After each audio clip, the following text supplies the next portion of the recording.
This is Marvel Universe Spider-Man 2099. The figure is part of Wave 12 overall of the Marvel Universe toy line and is part of actually Wave 1 of the 2011 Marvel Universe toy line, or the new S.H.I.E.L.D. files. They're not actually files, they're just S.H.I.E.L.D.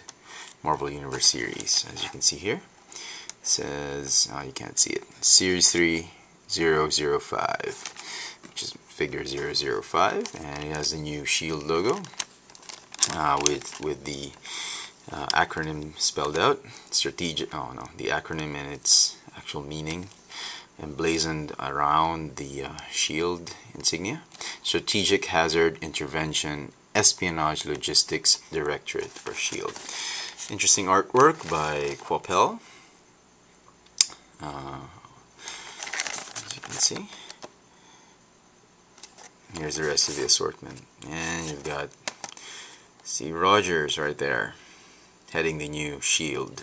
organization. So here's the figure, and the bio says, in a future ruled by a corrupt and profit-mad corporation, Earth is starved for heroes. Spider-Man 2099 is the first of many to fight back against the scheming of Alchemax.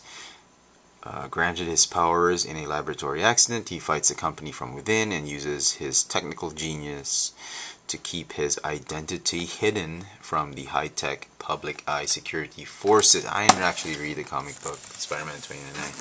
I've seen a couple of 6-inchers previously released by Hasbro on the 2099 Spider-Man figure. Didn't bother getting them. They had great paint apps, but I just wasn't too interested in this figure or this character. Never read up in the comic book, so I actually just found out what it was about after reading the back of the packaging. But having said that, it is still a great figure. I'm actually quite pleased with this figure.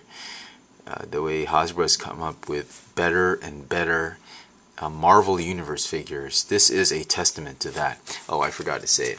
Apart from the base that says Spider-Man 005, he also comes with the usual Spider-Man web accessory, which is really just an entangled web that sort of shoots out. Was meant to look like it shot out from his arm.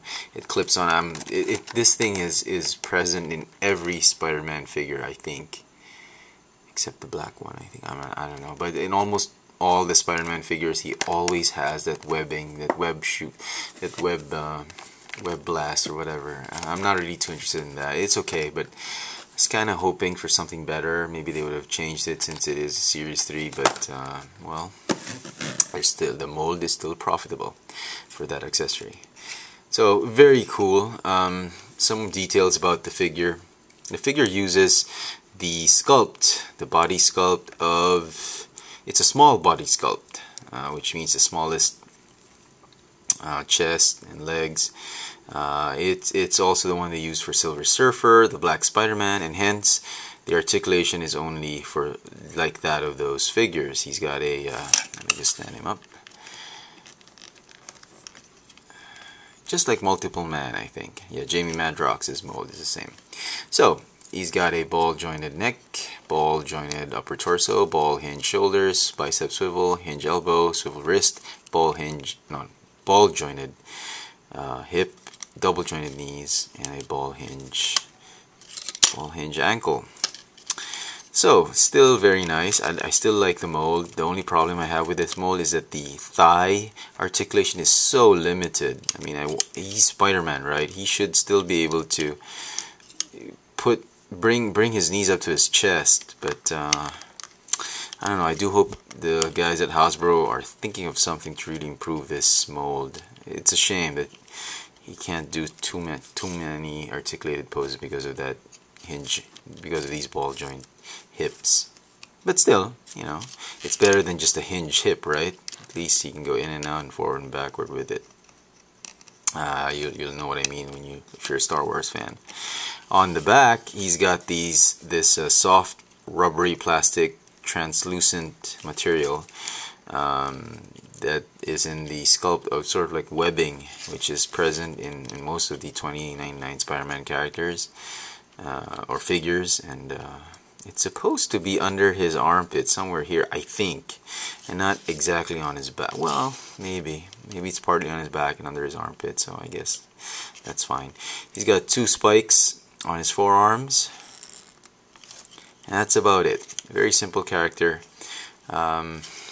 If you're into Marvel Universe, this is a nice shelf piece. Nice to add with the rest of your Spider-Man. If you're a Spider-Man fan, definitely a must-buy.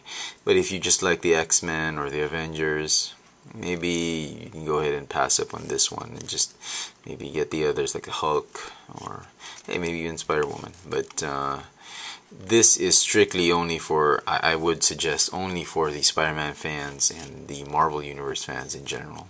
Just those are completest of the Marvel Universe toy line. But if you're a casual Marvel Universe collector, if you're not really into Spider-Man, you might want to save your money for other figures.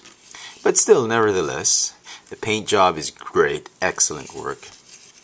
Very close to how he looked like in the comic book, and it is really quite amazing what this new paint job, this whole wave of new Marvel Universe, most if not all have brilliant paint apps, and I have very little to say against it. And you know, and as I said in the beginning of this video, my only complaints are really the Spider-Man complaints, which I've been complaining with the rest of the Spider-Man figures, which is really the accessory, the lack of extra articulation on the hip, but that's it. So all in all, still a good figure. If you like it, go get it. There you have it. Marvel Universe Spider-Man 2099. Thanks for watching.